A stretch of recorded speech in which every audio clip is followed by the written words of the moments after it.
Well, I remember that part. I don't think I said it. Yeah. And he was like, so you've got two choices. You either have to retract what you either have to either have to like accept Islam or face public humiliation. And I was like, look.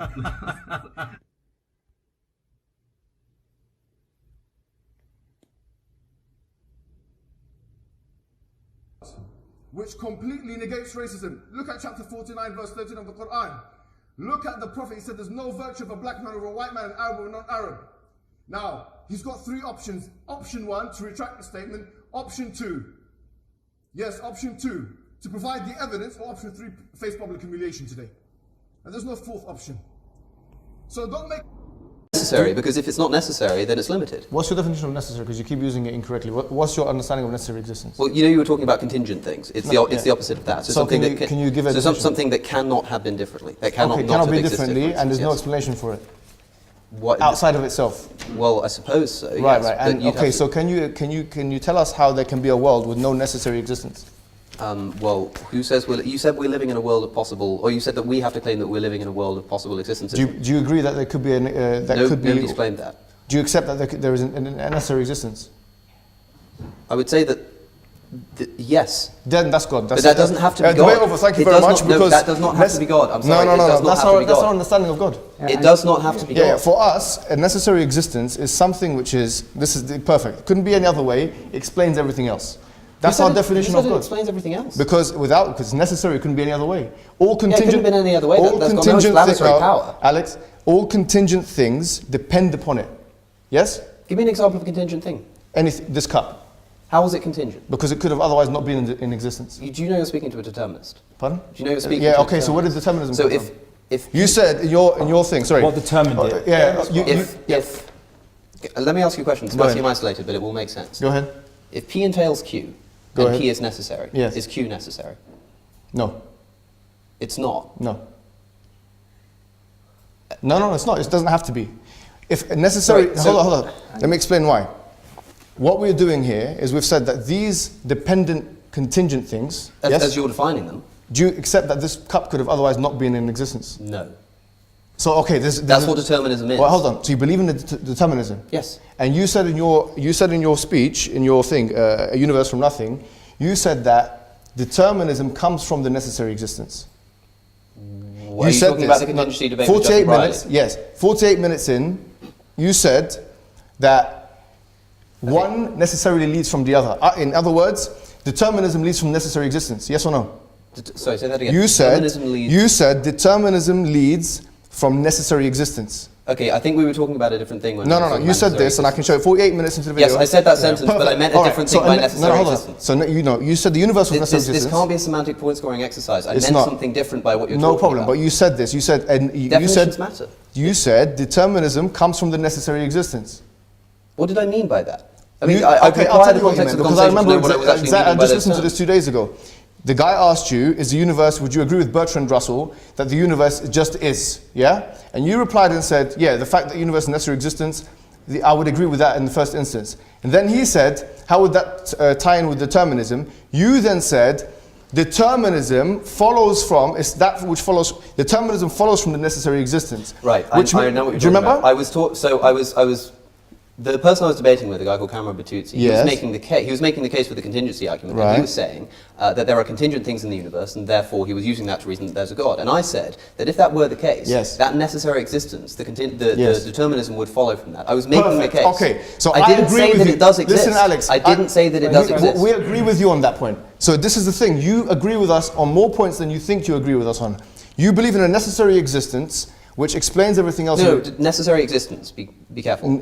You said a necessary existence. Are you retracting it? I said that Are you retracting it? The universe, there's not one unified necessary existence. But you said that the universe was a necessary. So are you retracting that? The universe follows a necessary causal chain. Okay, so you said, hold on, you said the universe is a necessary existence, and then you said determinism follows from that. Now I'm saying that how about this? If I said that, and I meant what you think I meant by that, then yes, I retract it. But I don't think that's what I meant. I think what it is, Alex, is that people can go and look that up for themselves. You're very good at making arguments against things I used to believe in. Okay, let's so talk you about used to things believe in that it we because, okay, now it's perfect. Guys, we're not on speaker's corner. Okay. No. Turn it down a bit, right? Argument, counter. No, it's important, guys, because if you're changing your argument now... Can I have an answer Yeah, you're changing it because now you've been cornered. That's the only reason why you've changed your argument. Thank you. Add some additional assumptions, and I don't want to really get into that because it would just make the conversation even more complex. But that's basically, more or less, that's what Graham Oppy does. Yeah, I would just add though that I think that the distinction that perhaps you're drawing between determinism and necessity, although I don't think they're the same thing, I think that one does follow from the other, and perhaps you're right that it's not good to get into that there, but perhaps I'll have to just appeal to the opinion of the audience and say that it seems to me fairly logical to say that if something necessarily exists, and it therefore, if necessary is defined as cannot have existed in another way, then if there is a being that necessarily caused something to exist, then that was determined, if you see what I'm saying. Because point of clarification. Welcome back, guys, to Epistemics. Today I'm joined by Mohammed Hijab. Wa alaikum assalam wa rahmatullah. How are you? Good? Good. It's nice to do something with you finally on camera, man. Yes, man. We do a lot of things off camera. Yeah, alhamdulillah. So that's good that you say that. Brilliant. Just a few things, bro, before we start. There's some ground rules I want to put into place, which is whenever we use Arabisms here, you have to define what they are. Okay. So we used already the word Assalamu alaikum, which people are probably accustomed to, but how would you define that? What would you say that means? Peace be upon you. Peace be upon you. And we also used Alhamdulillah. Alhamdulillah, which means praise and thanks be to Allah. Praise and thanks be to Allah. All praise and thanks belong to Allah. The heavens and the earth, God. Yeah. So the reason we do this, obviously, is because I'm trying to cater for a sort of non-Muslim demographic, those individuals looking into Islam or that may be interested in this type of stuff. Yes. That being said, bro, we've got an interesting show today. Something we've sort of touched base on, we tried to get done last week, but for one reason or the other, we couldn't get it done. Do it, yeah. But I think it's going to be really good, and it's to do with your recent debate. Yes. That you had, I believe it was with Alex, CosmicSkeptic, and Professor Collins. That's right. Yeah. So before, me and Abdullah Andalusi. Yes. Yeah. You and Abdullah Andalusi. Debates online, yes, for people to watch. Where I want to start, bro, with this is I want to know what were your reasons for doing this debate first and foremost. What I wanted to show is that there's a robust case to cancel out atheism, and that atheism has no explanatory power. If you remember, the title of the debate is something along the lines of Islam or atheism, which one explains reality more?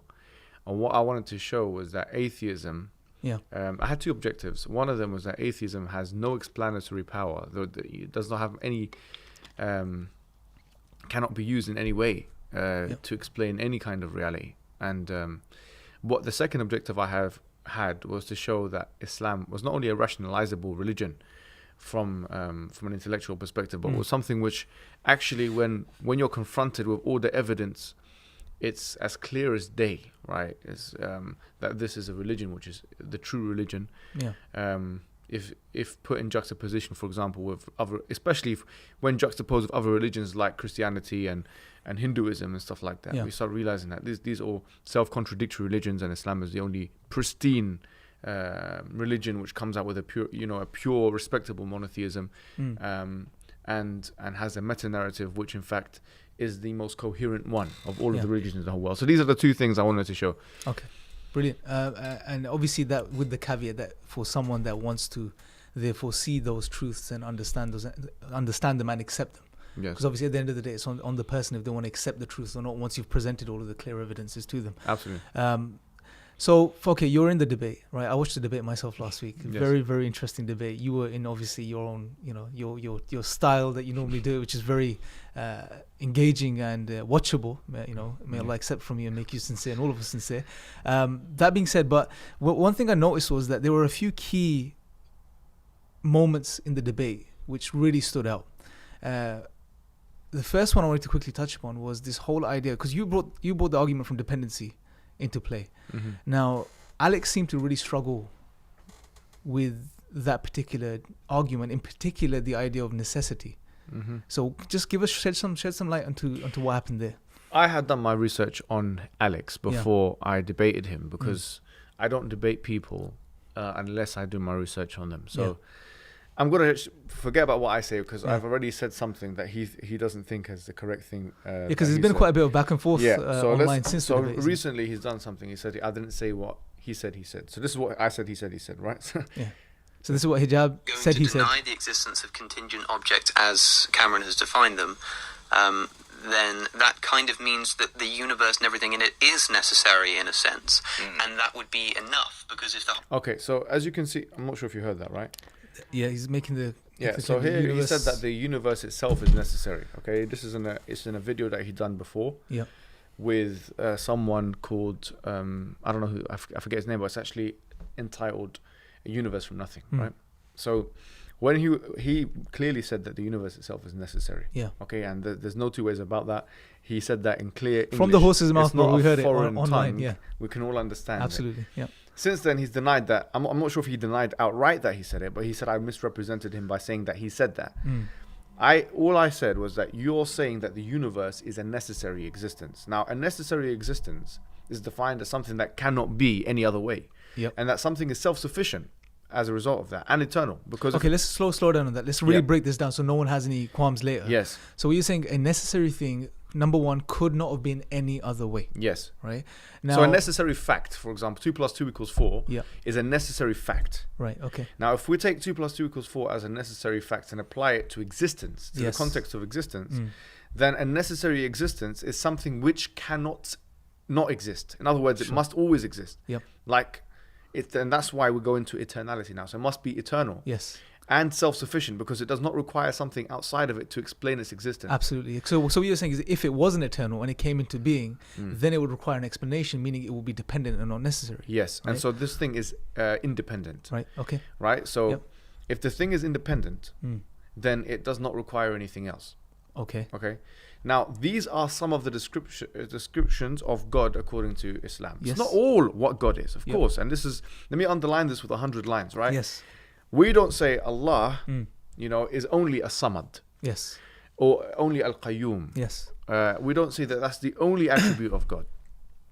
What we're saying is that this is something, for sure, Al-Samad means the eternally besought of all, or the self-sufficient, or the independent one, or the sovereign. These are all translations of a Samad. Absolutely, Or Al-Qayyum, the maintainer, right? But it has this meaning of letting everything stand, because it comes from Qama Yaqum, literally meaning he is the one who sustains everything else, and he does not require anything to sustain it. So these are some of the Islamic, Quranic descriptions of what God is. And that is in line with this notion of a necessary existence, which in Arabic terminology is referred to as wajib al-wujud. Yes. Which in our literature, all of the Muslim scholars have spoken about. Al-Ghazali has spoken about this term, wajib al-wujud. Ibn Taymiyyah mentions it in Tadmuriyah and many other books abundantly. So it's something which is very much accepted in our tradition. Yes. The necessary existence. Yeah. I'm not saying that this is all that God is, but what I'm saying is the moment you acknowledge a necessary existence, then you cannot be an atheist anymore. Yeah, I would just to give the caveat. They wouldn't be an atheist if they were to define the atheism as a naturalistic type of atheism. That it's there is no creator, there is no God. And absolutely, you can extend that out slightly by saying there's nothing beyond the physical. Absolutely. So no, this is a good point, because it depends now on this is a point of definitions. Now, in the beginning of the debate, he defined atheism almost in line with agnosticism. Like some people refer to it as negative atheism. I don't have enough evidence to show that God exists or whatever. So I'm not subscribing to it. Fine, if that's how you explain it. But if the question is, how much of God's attributes do you need to accept before you become a deist or a theist? That's the question. That's an interesting point. So how much of God's attributes do you need to know? All of God's attributes according to which religious scripture though? There are two parts, I said, of two objectives. One of them is to show you how atheism is an untenable belief, which is the belief that you don't agree with the evidence of something supernatural, if you like, that puts all the natural things into existence. For example, if we take that kind of basic definition, if you don't agree with the evidence, so you're an agnostic to that, but then you agree that there is a necessary existence, at least on some level, then is that compatible with atheism? That's a question. I'm not saying that belief in a necessary existence is compatible with God as per the Quranic discourse. No, it's only compatible with one or two or maybe three aspects of what we understand, attributes of God. But it's not compatible with atheism, is the point. And it's also not compatible with what he said in the other part of his discussion, where he said that the universe came into existence from nothing. Yeah. Because if the universe came into existence from nothing, then it's not eternal anymore. Yeah. And remember, we said that the universe is, if it's necessary, it must be eternal. So what you're saying is, as soon as you say it came into being, yes, you right at that moment you deny necessity, because like we said, for something to be necessary, absolutely, it can't come into being, regardless of if it's from nothing or whatever you want to call it. As soon as you said it begins, straight away, immediately, it becomes contingent and dependent. Yeah. In his opening statement, he said that the universe came from nothing. Okay. If the universe came from nothing, and he said it before, and I quoted him. And if he's going by Krauss's definition of nothing, then nothing is actually something. No, he's not going by Krauss's definition. He has his own. Because I actually watched his whole lecture, because I wanted to know I wanted to engage with his thought process. I know the background you were doing, bro, beforehand. Yes. So you were prepared for... Look, I don't go into debates without being prepared. I don't go into fights without training, right? I don't do this, When I did my research on him, he said, very clearly in his refutation of the cosmological argument video, he said, he actually mentioned Lawrence Krauss. Yeah. And he said that this nothing here, he said exactly what you said, is not actually a nothing. Yeah. Right? So the nothing that Lawrence Krauss is referring to is not actually a nothing. Yeah. So in other words, he actually means from nothing, the absence of something. Okay. Yeah? So he was saying that the universe came from an absence of something. Okay. But if you say that the universe came from an absence of something and say at the same time it's necessary, these are contradictory views. Because if it's necessary, it has to be eternal. Yeah, absolutely. Because it means it's never been in non-existence. That's something very intuitive and rational to understand. Yeah, I mean, everyone would pretty much agree with that. Yeah, unless he doesn't know what necessity is. Unless he wants to redefine necessity as Krauss redefined nothing. And that's another problem atheists have, is they try to redefine things all the time. Absolutely. Which is not conducive to any type of debate or discussion. There you have it. So I think at the end of the day, what he could have turned around and said, look, you believe in a God with X amount. This is Richard Dawkins' classical argument. Yeah. Even when Hamza Zortzis approached him, this is what he said. This is what Richard Dawkins said. He said, you believe in a God with complex amount of attributes. You believe in a God who answers your supplication. You believe in a powerful God. You believe also a merciful God and a loving God. And you believe, so therefore you believe in this. This would be the best argument that they could have brought about. Because he could have said, look, you have a God with a complex set of attributes. Yeah. So where is this in your rationalization, in your initial rationalization? Yeah. And the answer would be, admittedly, it's nowhere, because you can't prove God's mercy and love, or even the fact that he's interactive with his creation rationally. You cannot prove those things on a purely rational level. Yeah. That's my belief. If an atheist says that, I would totally agree with them. We would say, from an Islamic perspective, we need a nas, which is the textual evidences from the Quran, from the Sunnah, or if you're a non-Muslim, from any other text, right? But then there's a secondary discussion here, is which of those are the correct ones, right? Which is the correct scripture? Yeah. So when you entrust the scripture with that authority, then it gives you the rest of the information about God's attributes. Yes, absolutely. You see, so what you're saying is, once you've established it's from God, then whatever it says must necessarily be true. Yes. Because it comes from the all-knowing creator, right? Yeah, so you have to have two arguments here. You have to have an argument for God's existence, or for the existence of an entity, which everything depends upon, and it depends upon it, and he depends upon nothing. And on the other hand, you have to have an argument for the veracity of whatever is text you believe in. And we're going to save that, bro, because I want you to do we'll probably do another episode on that particular topic. But you see, the point I'm making is, I never said you can prove all of God's attributes through this rationalization. And I would never say that. Yes. So if you said, okay, well, you believe in X, this is not all your God is. Absolutely right. That's why we need the Quran to supplement our understanding. If he said, well, you said, that something which is a composite configuration, cannot be, for example, is dependent, and God has got is configuration, because according to your definition, because he's of these amount of attributes here, this attribute, love, mercy, haya, which is life, and so on and so forth. Then he would have got me. I'd have to clarify what I'm saying. Yes. So I would have had to say to him, look, actually, when I said this, I meant different attributes which are not subject to dissembly. Yes. So for example, something like this has got different parts, right? Yeah. And Or let's take the example of me. Yeah. I'm different parts. I depend on my vision, for example, right? If I said to him, I depend on my vision, you can cut me up into pieces. Yeah. I can be disassembled. Yes. So if he said to me, well, you said composite configuration, and this could mean, in your vague language, because looking back, it was vague language, right? Because I was doing my own critique of what I said. And some people helped me with that. Some of the adversaries from within the Islamic tradition helped me look into it and be honest with myself. And okay, actually, these are some of the points which do make some sense. If he said, look, you said composite configuration, right? Anything which is a composite configuration is dependent. Yeah. Then someone could turn around and say, but God is many different attributes, right? Yes. Isn't that a composite configuration? Then I would have to turn around and say, look, what I meant is a contingent parts. Anything with contingent parts is dependent. Yeah. Because there's a jump there, isn't it? Now you're almost comparing God and God's attributes to a physical material thing that has independent parts, and there's a problem there right away. There is, yeah. Yeah, we should assume in the first instance, in my first articulation, I should make it clear that anything with dependent parts is dependent. Yes. Yeah. Yes. Anything with physical dependent parts. Yes. Anything with physical dependent parts. Yeah.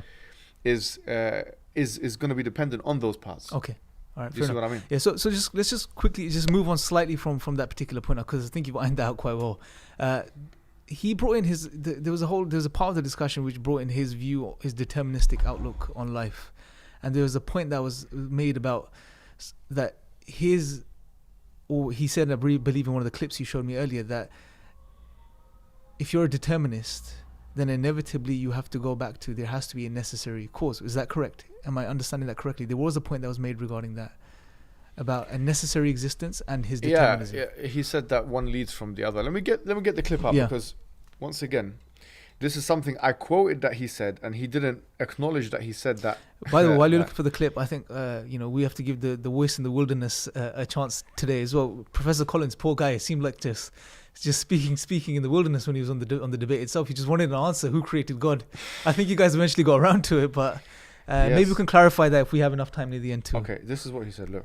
Assumptions, and I don't want to really get into that because it would just make the conversation even more complex. But that's basically, more or less, that's what Graham Oppy does. Yeah, I would just add though that I think that the distinction that perhaps you're drawing between determinism and necessity, although I don't think they're the same thing, I think that one does follow from the other, and perhaps you're right that it's not good to get into that there, but perhaps I'll have to just appeal to the opinion of the audience and say that it seems to me fairly logical to say that if something necessarily exists, and it therefore, if necessary is defined as cannot have existed in another way, then if there is a being that necessarily caused something to exist, then that was determined, if you see what I'm saying. Because So he says that one necessarily follows from the other. Yes.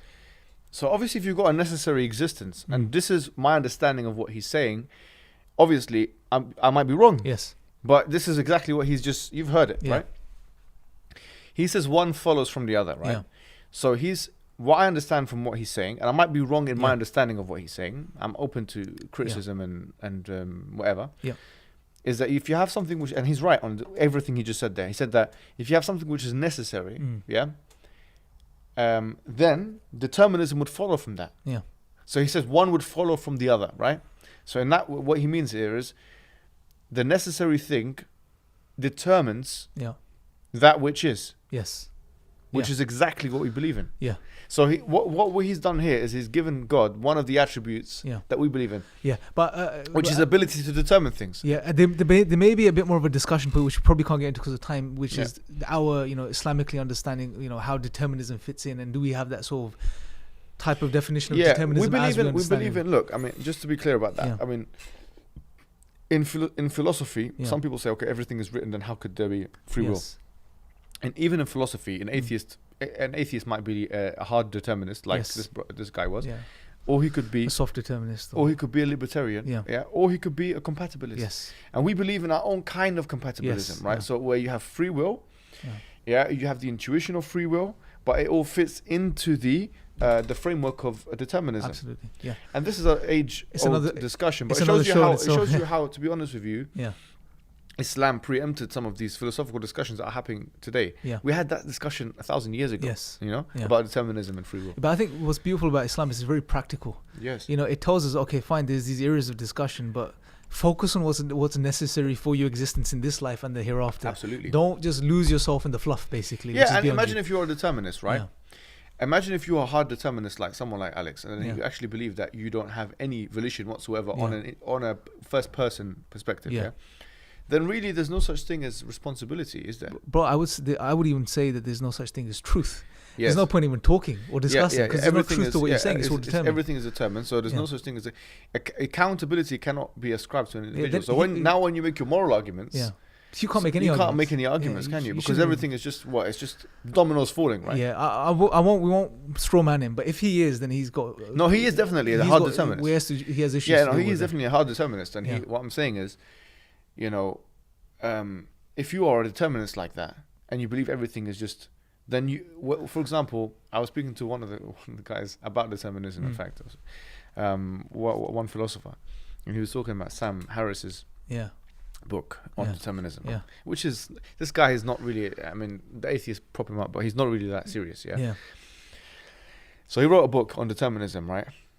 And then it says whatever the name of the book is, I'm not gonna free will or something. I think I'm not gonna mention the name of the book. I just mentioned it. I think. No, okay, no problem. Okay, fine.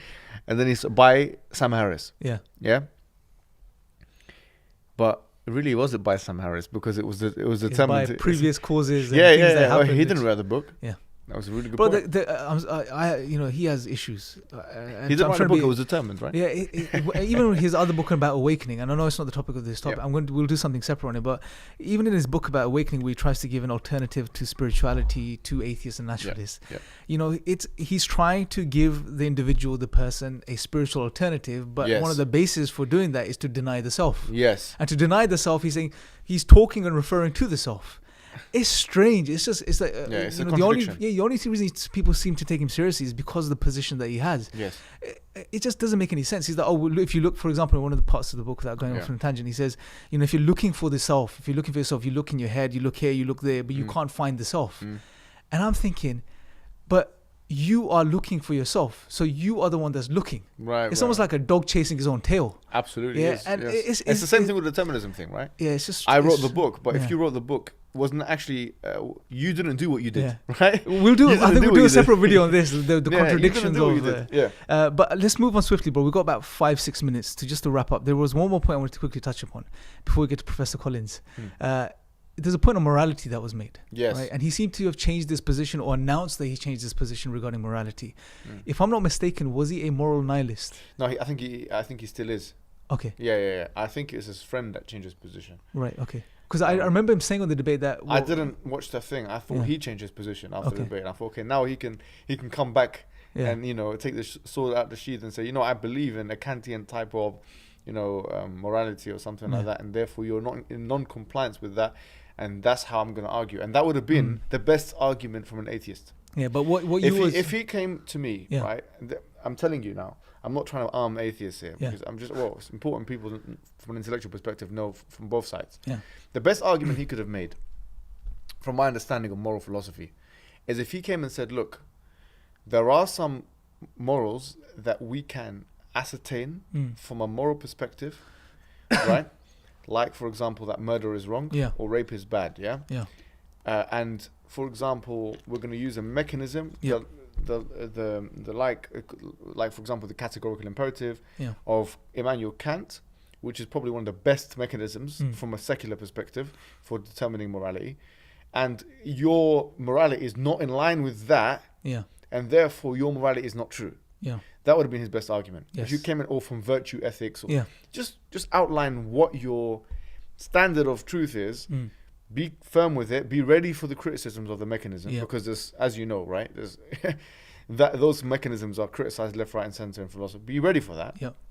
And then you have a case. Then you can say, well, as a Muslim, you guys believe in this, which is out of sync with this philosophy, which we believe is objective morality because of this. Yes. And therefore, so you're saying you would have a position to argue from, right? But if you're going to come and say, well, I'm a nihilist, I don't believe in an objective morality, but Yeah. your morality is wrong. Yeah, I'm sorry, but it takes a 7-year-old to know. We'll leave the audience to sort of figure. I'm Yeah, sure they can figure out what the it's problem nonsense. there is. Yeah, Yeah, it just doesn't. It just It's makes no nonsense. sense. You opening your mouth and making moral claims Isn't or it? attacking. I mean, isn't Islam. it? I mean, if we were being fair, isn't an atheist going to be fair there and say, "Come on"? I mean, it's ridiculous. Yeah, it's silly. No, they've got to be honest. I mean, They they've got to be honest yeah. because I'm sure that people. I mean, a lot of the people that follow his videos are clever people, Yeah. right? They're educated people. Yeah. They're people. Atheists, Yeah. by the way, are educated people. Absolutely, bro. The comments, some of the atheists that leave comments beneath these epistemics videos, there's some very intelligent individuals that are looking for the truth. Absolutely, they're Yeah. very clever guys. Some atheists in this country, especially, I think if there's some studies that have been done that show that they're one of the cleverest religious or non-religious groups. Yeah. They've been a lot of them have been educated in the West. Yes. And these guys, they know, they can see that that's a Yeah. problem. And I think a lot of them did comment like that. Said, Yeah. you interchange your argument on morality because it's so flawed, it's Yeah. so problematic that Yeah. it takes just an inquisitive 10-year-old to Yeah. figure out the problem. Absolutely, yeah, absolutely. I think we've touched upon some important points to summarize those. Just to round off and finish off, bro. What really interests me, like I've been seeing, he's been coming out after the debate on certain podcasts and stuff, and he's been really seems to be agitated and irritated by some of the things you said. Obviously, he's misquoted you, and we didn't have a chance to put that. section in. Let me put it now. Put it now actually. quickly if you can. Put it now. Where he basically at one point strawmans you. What he says. You gave him two options, right? Look, the whole thing is that he was saying, and I appreciate the sentiment, even though we've just proved that the sentiment was an incorrect one. It's all my Twitter, by the way. You could obviously go on my Twitter feed and check this stuff out. But what he said, this is what he said, right? Let's go. Which completely negates Sorry. Well, I don't think I said it. And he was like, so you've got two choices. You either have to retract what you either have to you either have to like accept Islam or face public humiliation. And I was like, look. Can you hear this? It's coming. Yeah, it's coming. Should be fine. This is so. He says, I said that you either accept Islam or which face public completely humiliation. negates racism. Look at chapter 49, verse 13 of the Quran. Look at the Prophet. He said there's no virtue of a black man over a white man, an Arab or non-Arab.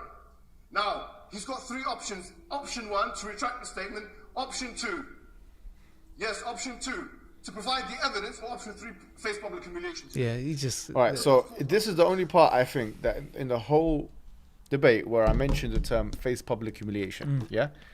And I didn't say what he said, I said. Yeah. Now, the thing is, it's fine, okay? Everyone makes mistakes. Yes. I can make mistakes. I'm not gonna say that he has malicious intent. Yeah.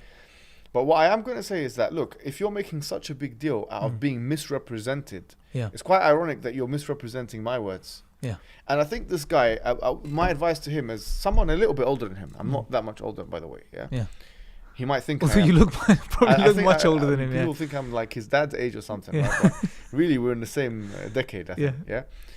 Yeah. I might be 5 years older than him or something. Seriously. Yeah. But someone who's maybe 5 years older or something, whatever it is, than him. I'll tell him, my advice to him is don't think you can just come in to debates and to these pressure environments and wing it. Yeah. Okay. You obviously were not prepared. Yeah. And you were not even prepared when you went into that podcast. Yeah. Like you if you're gonna make claims about someone, make sure that you have very tight, record of what they're saying. Yeah. If you're gonna make a complaint about someone's behavior, don't replicate the behavior you're making a complaint of. Yeah. Yeah. And so don't think just because you're a clever guy, yes, you're going to Oxford University, you're doing philosophy and it's very good stuff, that you can just you're going to meet these people, these polemics from the Muslim world and the Christian world and the Jewish world, from the outside world, and just beat everyone. Yeah. This is actually the delusion of grandeur, where you think you're something that you're not. Yeah. That you actually might think that your belief system is capable of defending itself in more a way than it actually can. You might realize that actually the more you test your belief, lack of a belief, the more you're going to crumble under pressure because you have very limited arguments that you can use against certain people from different faiths. I heard that he'd done really well against a Christian though.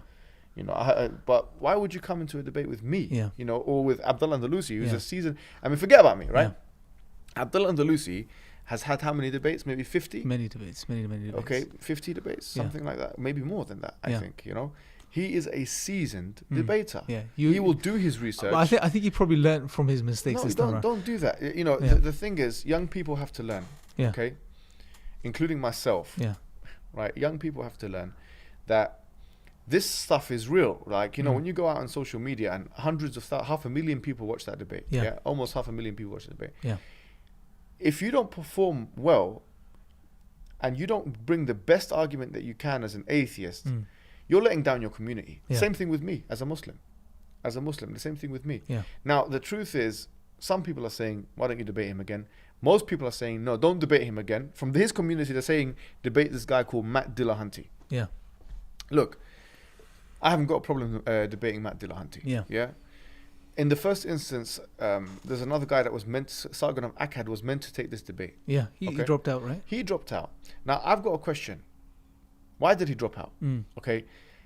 Sargon of Akkad has got 1 million subscribers on YouTube. Yeah. Okay. He spends a lot of time attacking Islam. He's got videos attacking Islam. Yeah. My question is, did you look at the names? And I'm not praising myself, Abdul Andalusi. Yeah. But did you see that, wait, these guys know something about Islam? Yeah.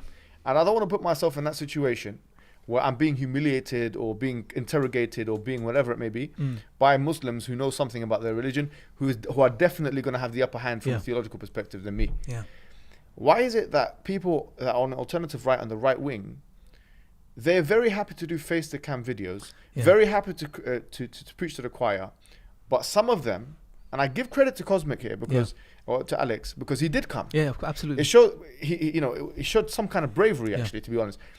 But some other people like Sargon of Akkad has no bravery and no backbone whatsoever because he was happy to come, on the basis that it was on another issue. I can't remember when we tweaked the titles or whatever it is. He said, "Forget it." Yeah.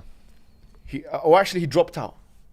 So why are you dropping out? Yeah. You know what I mean? Bro, to be honest, bro, like I can tell you from the past 6-7 years of being involved in this and dealing with atheists, most of the guys online, like you said, credit to Alex, he came out, at least he tried to defend his position. Credit to him, But most of them, bro, we're in the age of teleprompters and reading off scripts and getting help from others. And I think this Sargon of Akkad is actually that's all he does. Yeah, and because if you look at his videos, some of them don't even have him speaking to the camera. Yeah. It's just actually voice only. Yeah. Which you can imagine him writing something before. Or someone writing something for him which is good in a way because you're preparing for what you're doing, but it shows you really that your ideas are so superficial, you're not ready to be probed on them, right?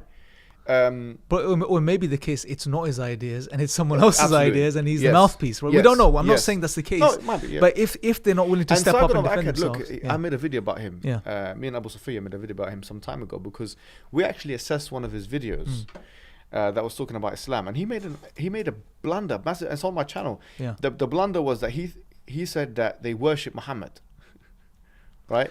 Or something that to that would be effect. the point. I think I would stop watching his videos. But the point is, he's got 1 million subscribers. He's got probably about 10,000 people liking that video. Do you know what you're doing when you present information like that? Yeah. What you're doing is you're dumbing people down in the society. Yeah, absolutely. And that's why when we encounter people in Speaker's Corner on the streets, they say, well, you guys worship Muhammad. Well, where are you getting that information? You're getting it from someone who you respect and who is quite intelligent, but has not done the research when it comes to Islam. Yeah. So this is the problem. The problem is people who are the biggest mouths when it comes to Islam, they're unwilling, or against Islam, they're unwilling to put themselves in that position. And when they do, they get really stung. Like with CosmicSkeptic, he got really. Let's be frank. He was saying, I can't remember exactly. I don't want to misquote him, but he was saying something like, "I'm going to review the video and drink alcohol or something like that." Did you see where he said something? Someone showed it to me. I haven't seen. He was saying that he said, "I'm going to review the video and with some alcohol beverage or something all night." Okay. Obviously, it's affected him. Yeah. It hasn't affected me. If anything, it affected me in a positive way. Yeah. Some people saw me as quite a bit of a bully. Yeah. Which But you're not a bully, man. People need to know that Hijab is not a bully. Yeah, he has this dominating presence because of being 6'7", 6'7", 6'6.5", 6'6.5", mashallah. As God wills, But he's not a bully, and obviously you have your demeanor on stage. That's the way you present. That's your natural style. Look. The thing is, I've made this very clear. Anyways, my strategy with different kinds of atheists or different kinds of non-Muslims or even different kinds of Muslims, is it depends on what they say on the public record. Because but I did a bit of watching of his videos and see what he says about Islam in particular. And the stuff that he was saying, in my eyes, were very offensive. So I couldn't be close to him. He seemed like a nice guy in terms of his behavior. Yeah. Had he not said those things about Islam, I would have had a completely different attitude towards him. Wallahi. If he didn't say those things about Islam, and didn't say those things about Prophet Muhammad, I would have loved to actually communicate with him and speak. And my presence on stage would have been a different presence. I wouldn't have interrogated him or interrupted him in the way I did. Basically, people need to know that from our perspective, and it's an emotional investment, and people might not appreciate it, might not know it, but it's just a religious mind, or at least my religious mind, where if your sacred items are being desecrated, if you like, or if you feel like you're being offended because of them, you can actually change your emotional sense of being, right? It's like someone attacks your mum or says something bad about your parents. You're not when you see them, you're not going to be like, okay. It's a natural reaction, But you try. I tried my best, but really, I couldn't find it. I find it difficult. And I think personally, I think you held yourself quite well during the debate, right? I don't think you were overly harsh or. And the moderator was. With Edward Tabash, I was, because he has nothing on the record. We're doing that stuff. I was not like that with him. But saying that, would you be willing to, if say, Skeptic after his beverage and reviewing the debate, he thinks, you know what, I need to get back in touch with Hijab. Would you be willing to maybe have a private chat with him? No, because the thing is, because of the stuff that he said on the record, I wouldn't be the person. I think maybe you would be the person. Maybe you'd be calm and you're much kinder, or sabur, because as I said to you before, I've got an emotional investment with these things. If you say something about Prophet Muhammad and you keep it up, and it hurts my feelings, and you hurt the feelings of the Muslims. Now you've got the freedom of speech to say that stuff in this country, but don't think that just because you have the freedom of speech to say it, that you're going to be on good terms with people who you're offending. No, absolutely. Do you know what I'm saying? Say if he came out publicly apologized. Yeah.